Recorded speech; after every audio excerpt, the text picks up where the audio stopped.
২০২৫ সালে রাজনৈতিক পট পরিবর্তনের পর নতুন বছরের শুরুতেই জানা গেল এক চমকপ্রদ সংবাদ।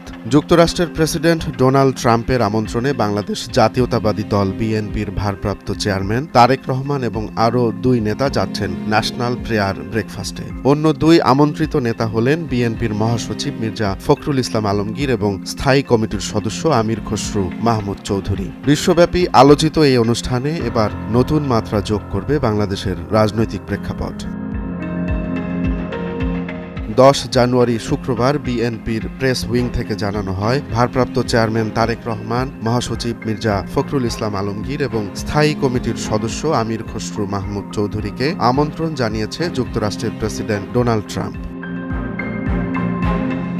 আগামী 5 ও 6 ফেব্রুয়ারি ওয়াশিংটন ডিসিতে ইউএস কংগ্রেশনাল কংগ্রেসের নেতৃত্বে আয়োজিত এই বার্ষিক ন্যাশনাল প্রেয়ার ব্রেকফাস্ট অনুষ্ঠিত হবে। বিএনপির মিডিয়া সেলের সদস্য সাইরুল কবির খান এক লিখিত বার্তায় এ তথ্য নিশ্চিত করেন।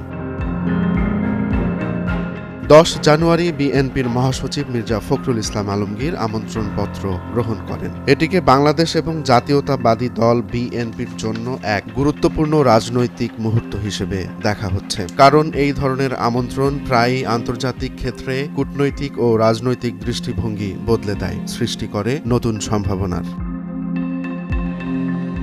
ন্যাশনাল প্রেয়ার ব্রেকফাস্ট, যা সাধারণত ফেব্রুয়ারির প্রথম বৃহস্পতিবার অনুষ্ঠিত হয়ে থাকে, বিশ্বব্যাপী রাজনৈতিক এবং ধর্মীয় নেতাদের একত্রিত করে এ অনুষ্ঠান। উইকিপিডিয়ার তথ্য অনুযায়ী বিশ্বের 100টিরও বেশি দেশের অতিথিরা এতে অংশগ্রহণ করেন, যেখানে প্রায় 3500 অতিথি উপস্থিত থাকেন। এই বছরের অনুষ্ঠানে তারেক রহমানের উপস্থিতি বাংলাদেশ এবং যুক্তরাষ্ট্রের মধ্যকার সম্পর্কের একটি নতুন দিগন্ত উন্মোচন করতে পারে বলে মনে করছেন সংশ্লিষ্টরা। রাজনৈতিক বিশ্লেষকরা মনে করছেন এই আমন্ত্রণ বাংলাদেশের বর্তমান রাজনৈতিক প্রেক্ষাপটে বড় ধরনের প্রভাব ফেলতে পারে। ডোনাল্ড ট্রাম্পের আমন্ত্রণে তারেক রহমানের এই সফর শুধু বিএনপির জন্য নয়, বরং পুরো বাংলাদেশের রাজনীতির জন্য একটি গুরুত্বপূর্ণ অধ্যায়। দেশের চলমান রাজনৈতিক হিসেব নিকেশ পাল্টে দিতে পারে তারেক রহমানের এই ঐতিহাসিক যুক্তরাষ্ট্র সফর। ন্যাশনাল প্রেয়ার ব্রেকফাস্টে কি নতুন কোনো দিগন্ত উন্মোচিত হবে? বিএনপি কি যুক্তরাষ্ট্রের গুড বুকে নিজেদের অবস্থান শক্ত করে নেবে? এই প্রশ্নের উত্তরের অপেক্ষায় এখন পুরো জাতি। রোমান্স তালুকদার, নয়া দিগন্ত।